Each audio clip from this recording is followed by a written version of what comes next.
महाराष्ट्रातील कला क्षेत्रासाठी आता मोठी आनंद वार्ता। शिल्पकार राम सुतार यांना महाराष्ट्र भूषण पुरस्कार जाहीर करण्यात आला। मुख्यमंत्री देवेंद्र फडणवीस यांनी विधानसभेत याविषयीची घोषणा केली। महापुरुषांच्या अजरामर शिल्पकृती साकारणाऱ्या हातांचा सन्मान करण्यात आलाय। सध्या राम सुतार यांचं वय 100 वर्ष असून त्यांच्या दृष्टिक्षेपात अजून अनेक कलाकृती साकारायच्या आहेत। त्यांनी साकारलेली शिल्प आजही इतिहासाची साक्ष देतात।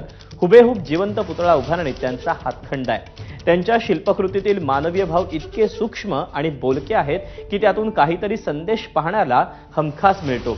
दरम्यान महाराष्ट्र भूषण पुरस्कार जाहीर झाल्यानंतर राम सुतार यांनी मुख्यमंत्री देवेंद्र फडणवीस आणि उपमुख्यमंत्री अजित पवार आणि दुसरे उपमुख्यमंत्री एकनाथ शिंदे यांचे आभार मानले।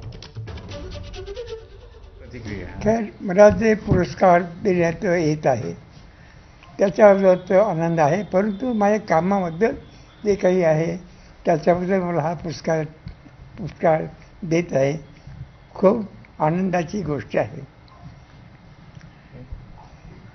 मुख्यमंत्री देवेंद्र फडणवीसजी, दोन्ही उपमुख्यमंत्री श्री एकनाथ शिंदेजी, श्री अजित पवारजी यांना मी आभार व्यक्त करीत आहे। रायगडचं पालकमंत्रीपद हे शिवसेनेकडेच असावं अशी पुन्हा एकदा